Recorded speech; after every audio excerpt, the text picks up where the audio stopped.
Madume ka gae ke a go amogela go Leihlo la Sechaba ka leina ke nna Raymond wa ga Mojapelo. Balemi ba Afrika Borwa bao ba nyakago go romela ditšweletšwa tša bona tša temo mo mebarakeng ya kantle ba lebana le mapheko a mantši go akaretšwa ditefelo tša godimo tša dinamelwa le ditefelo tša go tshela mellwane.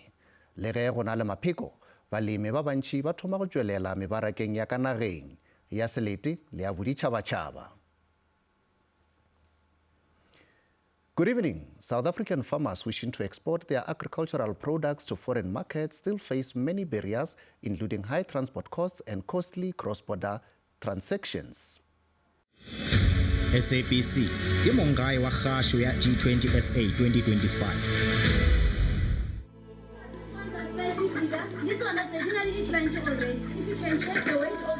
Balemirui potlana ba Afrika Borwa ba solofela fa ditshwetso tsa baeteledipele ba G20 di ka thusa gore dikunyo tsa bona di kgone go fitlhelela dimaraka e seng fela tsa selegae mme le tsa kgaolo le tsa boditšhabatšhaba. Le gale go fitlhelela dimaraka tseno, balemirui ba tshwanela ke go dira ka thata go ntsha dikunyo tsa maemo a kwa godimo. Ra kopa tswetswe go dimakete tse dikgolo. I do export of other neighboring African countries, so I would like to see my product being eaten in UK and also China, also the Netherlands. Re advise di farmer ke re o swantse o be le di market tsa go fapa o ska tshepela go market mo iwa o tseba gore ge o produce o humane specifications from different markets.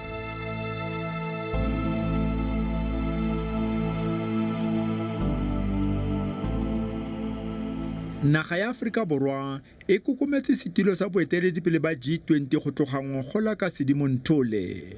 Nngwe ya dintlhakgolo tse di ntseng di buiwa ke matona ga mmogo le badiredipuso ke karolo e temothuo e ka etseyang go tlhama ditiro le go godisa ikonomi ya dinaga tsa G20. Leihlo la Sechaba le ne la etela nngwe ya balemirui potlana kwa motsesetoropong wa Walkerville mo karolong ya Mid-Valley. Mohale Farms, it's a farm that is situated more plekeng e bitswang Walkerville ko Mid-Valley. Farm ena e qadile last year. Right, it was established last year, but it was formalized this year, January. So we are literally been running a farm for 9 months. Leeto la ga mme Mojabeng go nna molemirui ke la go ithuta ka dikgolaganyo tsa mafaratlhatlha, ponelepele, kgaratlho le maikelelo a go atlega mo mererong ya temothuo. Really, the farmers are farming for different reasons. Right, and because re kena farming for different reasons, ba bang rile ko dikolong for farming. Nna ha kaya any farming school ki tutor farming through the program tsa social media, and ki tsenela di short course le hona mo motse ki ditshang di link tsa teng ke tsona tseng empowerang. Maybe motlhomong e dira le go hore nna ke tswa family ya di farmers, so farming it's in me. So go re nyaka gore government if e concentrate e banele understanding kapa thuto e tlhatlhamaletseng gore ha ba dila ka di-farm ba dila ka batho ba tswang di-background tse different ka tsela e bjalo ba tlo kgona gore equipa go ya ka tshwanelo. Mme Mojabeng o diretse setheo sengwe sa private dingwaga di ka nna 18 mme a tlogela tiro fa lerato la temothuo le mmitsa. O ne a dirisa madi a gagwe a dipenšene ga mmogo le a dimileng kwa bankeng go reka lefatshe ene le molekane wa gagwe mme ba bitsa lefelo la bona Mohale Farms. Re bereka gagolo ka gogo. And gogo ya rona e re etsa in so many things. Re etsa gogo as a full chicken. Re rekisa ele livestock for resellers, re etsa voroso ka gogo ya rona, re etsa diviana, re etsa dirashene ka gogo ya rona. So we do a lot of things tsa digogo, and digogo ha di tshwane. Re na le digogo tse behelang mae, re na le digogo tsa nama, re di bitsa di-broilers if batho ba ngata ba e tlhaloganya. And then go na le tsa mahaeng hape, re di bitsa di-rock. O rekisetsa moreki o mogolo yo le ene a rekisetsang ditheo tsa mabenkele tse dikgolo. dikgogo tsa rona di na le different markets di-customer ga di tshwane tse di tswileng maobane ke di-chicken tse leng gore di weigh between 1.6 to 1.9 because ke specification ke the way customer e di nyakang ka teng. Then re na le di-customer tse nyakang fela di 2 kg to 3 kg. Mare I will go back to customer ya maobane gagolo. Customer ya maobane o sale big mo di marketing tsa dikgogo. O na le over 20 years ali in this market. Re ile ra mo approacha ra mo kopa hore okay fine ke rona ba ra thoma disample ke tsa dikgogo ke kopa hore o try dikgogo tsa rona o bone diang and since go tlogela tsatsi leno ga so ka lebella mo morago. Mme Mojabeng o dira ka thata le badiri ba gagwe go bona gore dikgogo tsa gagwe di ja dijo tse di siameng gonne di mmaraka di na le maemo a di a batlang a dikgogo. And le weight ya chicken e ya counter and hore o fitlhele weight e right you need hore o tshwanetse gore o fe di chicken dijo tse di tlhatlhameletseng and the nutrition tsa yona di botlhokwa gagolo mo developmenting ya tsona. E tle le tasty e ska lo ra fitla mo dipitseng chicken keo e na le dibabole chicken keo e lose weight ka mora pizza. So we are thriving hore re kgone go fana ka the best quality chicken hore everyone le how to ba prescribe la hore o je chicken fela o itse hore o ntsoja chicken le hore e healthy e fana ka tsona di nutrients tse tshwantseng e di fe masola a mmele gore o dule ntse phela bophelo bo siameng. A re go tlhapisa pelo fa ba tlotlomadiwa ke dimmaraka tse dikgolo ka dikgogo tse ba di ntshang mo polaseng ya bona. As a result, every week re ba deliverela 500 chickens. Le rona e entse gore re gole ka mo now ha re sa concentrate ka o kenya ditswenyana tse 200 300 mo limo re ka 500 go ya odimo. And then re na le bana ba re bitsang di chicken dust bontate bo me ba re ba tholang ko mmileng ba rekisang le bona re na le bona ba di reka ka di quantity tsa 20 o mo reka 70 per week o lo rekisa chicken dust. Of the chicken go na le malana ha o ira o mo etsetsa a slaughter chicken mo go chicken go na le malana melala all those things the chickens inside di rekisa separate then re gona go dira madinyana a itseng ka mothoko a extra without o taxa di customer gagolo. Ka letsatsi dikgogo tsa gagwe tsa mae di ntsha mae a ka nna 300 mme o phela a batla dimmaraka tse dintšhwa go godisa kgwebo.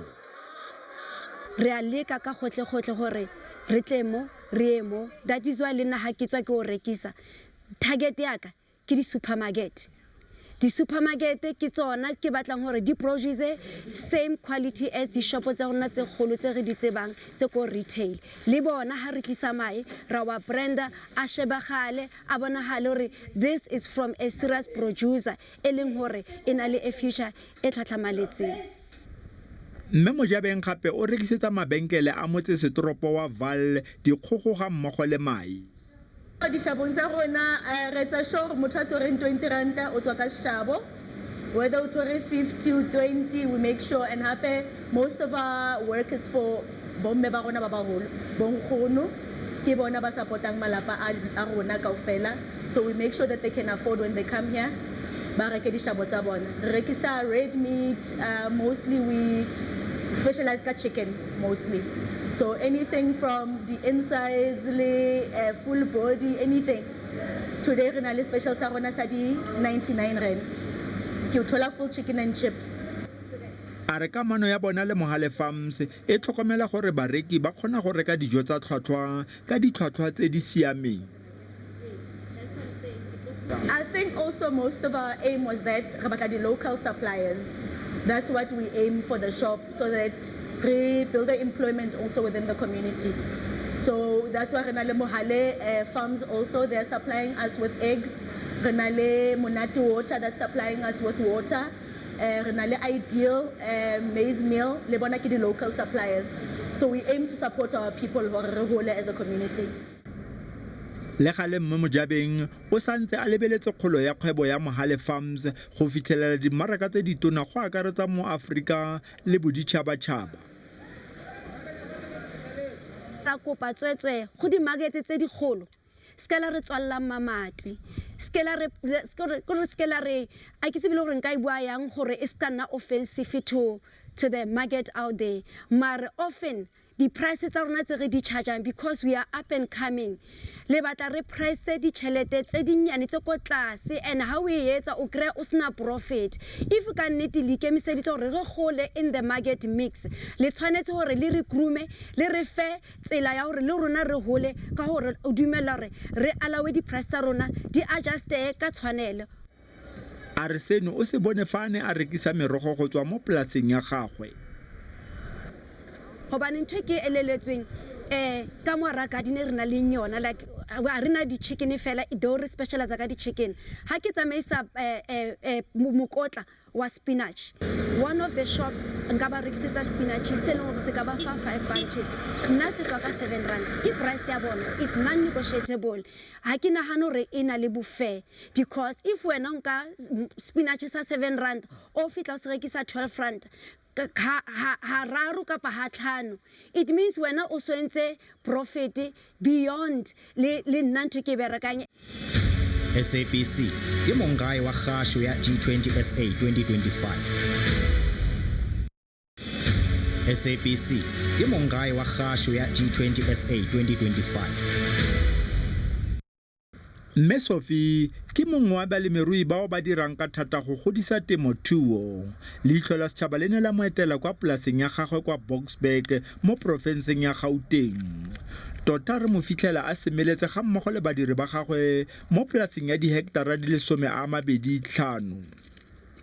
Here, as you can see, now re thoma production this side ya Gauteng. I've got many farms in different provinces, so depending on the climate. Yeah. So now, because we are heading to December, so this side of Johannesburg, it's weather friendly. So we are starting to plant green beans. Yeah, for now it's green beans, petty pants, and spinach. Mme Sophie o katisitswe le go dira jaaka mooki, mme ka ntlha ya lerato le temothuo a leboga tiro ya booki. I was a professional nurse in Mediclinic group. Yeah, so I worked for Mediclinic for 12 years. Then I was investing while I was working in the farm. Yeah, so now here we are. I'm a commercial farmer.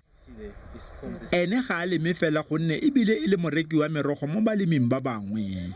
Mme Sophie o tlamela mabenkele a magolo ka dikunyo ebile gape o romela dikunyo tsa gagwe kwa dinageng tsa boagisane go akaretsa Botswana, Angola le Namibia. Dikunyo tsa gagwe di pakiwa gone fa polaseng go di isa kwa marekelong a farologaneng. Some they are export, some they are checkers, some they are pick and pay. Yeah, so each and every day rena lady buyers tsa rena tse re di packagelang ore ke ifi. So already rena le program yo Monday, Tuesday until Sunday re packagela ba bafi. Fa se kwa polaseng o mo fitlhela kwa mmarakeng a tlile go reka dikunyo. Gompieno mo Johannesburg Fresh Produce Market go tla go reka dinawa go tswa kwa baleming ba kwa Limpopo. Dikunyo tsa ga Mme Sophie di gorogela fa mmarakeng wa Johannesburg pele di ka leba kwa dimmarakeng tse di farologaneng. A re fa o le molemirui o tshwanela ke go tsamaisa dikunyo ka nako kwa mmarakeng. As I mentioned that I do export of other neighboring African countries, so I would like to see my product being eaten in UK and also China, also the Netherlands. Then I'll be so excited. But that it only works if we are serious about our business. We are serious about producing our vegetables, because it's not about only the market. Are you gonna be able to deliver? So if you are going to be able to deliver, the market is there. A re go santse go na le dikgwetlho tsa go romela dithoto kwa dinageng tsa boagisane go akaretsa ditsela tse di sa siamang. It was very challenging and also expensive. But myself, I told myself it's not about making a profit. It's about to be learning, working with them, and also be there to show up. Logistics is very expensive, because once the time that I started, I didn't have refrigerated truck. They needed those kind of things. But I invested in hiring. There's companies that they are going there. You can even combine your product with other people who are exporting on the particular country. So you just also put your pallets there with them, and then you do a joint venture. Then your product is end up being exported. Fa sa semelela mo polaseng o mo fitlhela a rotloetsa balemi bao ba fatlogang jaaka mo kopanong eno fa Joburg Market. Mookamedi wa Johannesburg Fresh Produce Market o rotloetsa balemi go tlisa dijwalo tsa tlhotlhwa e kwa godimo mo mmarakeng. Ka mokgwa re thusang di-farmers ka teng re bo di-farmers di-small scale farmers ga ba tlise di-product tsa bona whether ba ira ditamati di-eiye or mazambula ga ba tlise mo markete re kgone go ba rekišetša ona ka e re na le batho ba batlang mo markete day by day ba tlo reka so ra ba kgopela gore tše ba di bjalang ko malapeng ga ba di tliše mo Joburg Market re kgone go re ba rekišetša tšona ba kgone go phela le bona di ba irele tšhelete ba kgone go phediša le ba bangwe ka go ba fa dienywa tše di ame. A re lotseno la ngwaga le ngwaga la bona ke dibilione di le 11.2 tsa diranta mme seno se kaya gore ke mmaraka o mogolo go gaisa mo Aforika Borwa le mo kontinenteng ya Afrika. Mo databaseng ya rena re na le about 8,000 producers empa batho go ne le ntho e re bitsang producers guide e fang process ka go fela ya go bontšha gore mo producers guide o nyoko ba a supplier Joburg Market o tsena bjang. A re lefa boeteledipele ba Aforika Borwa ba G20 bo ya bokhutlheng o solofela gore dikamano le dinaga tse dingwe di tla gola go tswela balemirui mosola. Ba itlhakantsha le di-export market agents tsa rona di a ba bontšha gore e ke le Sello Makhobela ke ira avocado ko Tsaneni ko Moletši nka e tšea bjanyatswa ko Moletši ya le mafaseng a ko ntle e ke le Seme ke ira ditamati ko Zeerust di ka tswa bjang ditamati tse ko Zeerust di a ya mafaseng a ko ntle so go ne le di-export market agents tse di kgonang go thuša mo market. If you don't have food in a country, you don't have a country. So it's very important for us to look after our farmers, to look after our land, and so we can employ people and grow food. And we are so fortunate in South Africa that we have the right climate. We don't need to import any produce. We can grow everything sufficiently in South Africa because of our different areas, our good rainfall. So agriculture is the most important thing in South Africa. Farming is a profession of hope. We just have to work. Fa molemi a romela dikunyo kwa ntle o tshwanela go fitlhelela maemo a kwa godimo a temothuo. SABC ke mongae wa kgasho ya G20 SA 2025. SABC ke mongae wa kgasho ya G20 SA 2025. Naga ya Amerika e tsentse tiriso maparego a ditlhotlhwa di le diperesente di le 30 mo dikunyong tsa Aforika Borwa fa di rekisiwa kwa nageng eo.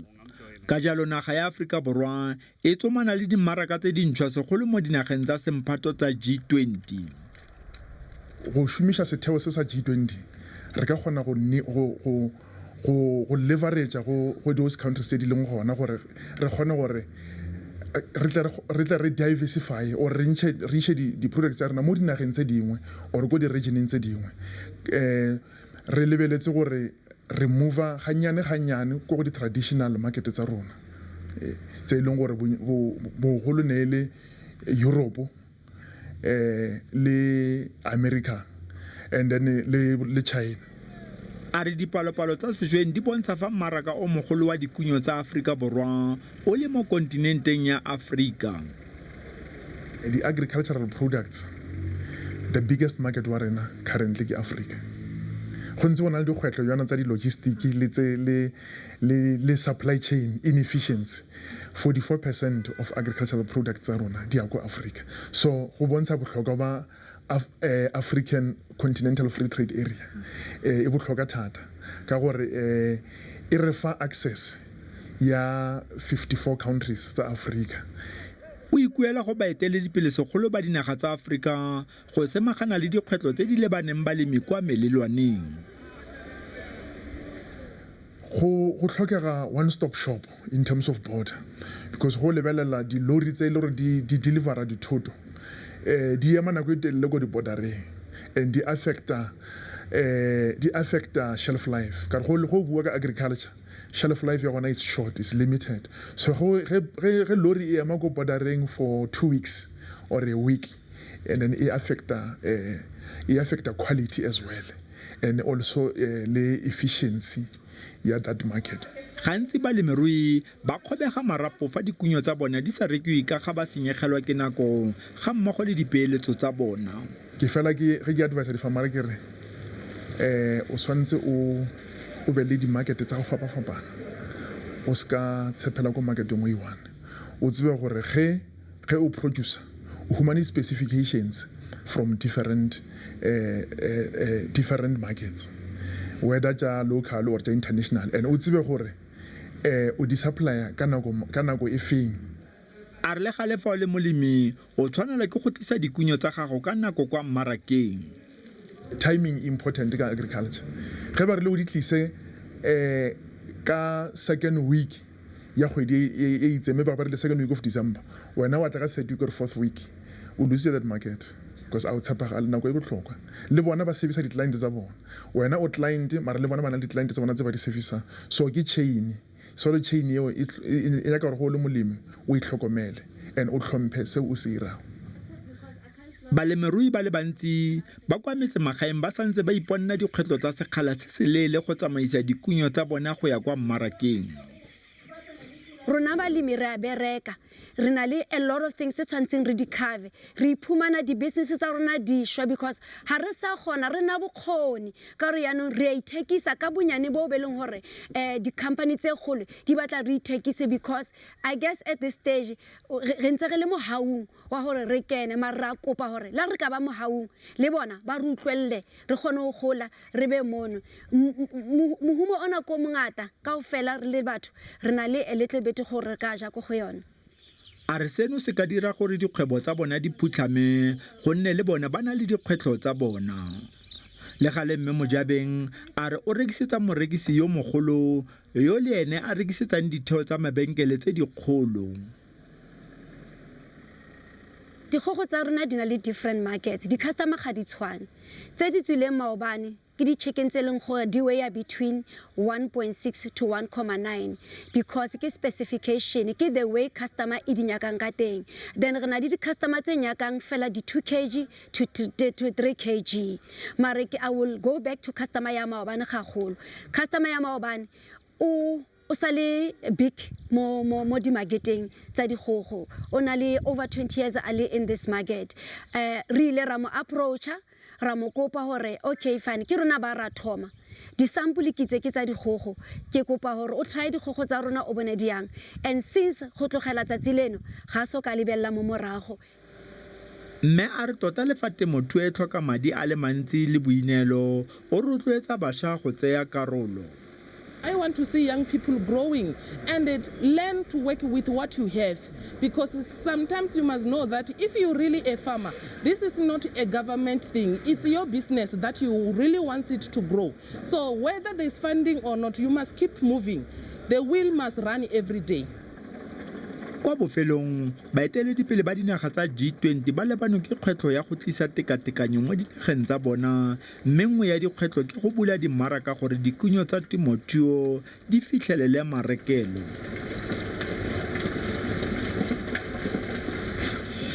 SABC ke mongae wa kgasho ya G20 SA 2025. Lenaneo la lekgono le felela mo buša o be le rena gape mošupologo o tlago ge nako e le seripa morago ga iri ya seswai mathapama gona mo SABC2. O ka re ngwalela ka email go leihlo la sechaba @sabc.co.za, wa re ngwalela go letlakala la Leihlo la Sechaba go Facebook. Mananeo wa Leihlo la Sechaba a khwetšagala go YouTube. Go kwa ka lenaneo le latelago theeletša Thobela FM, Lesedi FM le Motsweding FM ka mošupologo mesong. Go tšwa go nna ke Raebe Boroko, Shalom.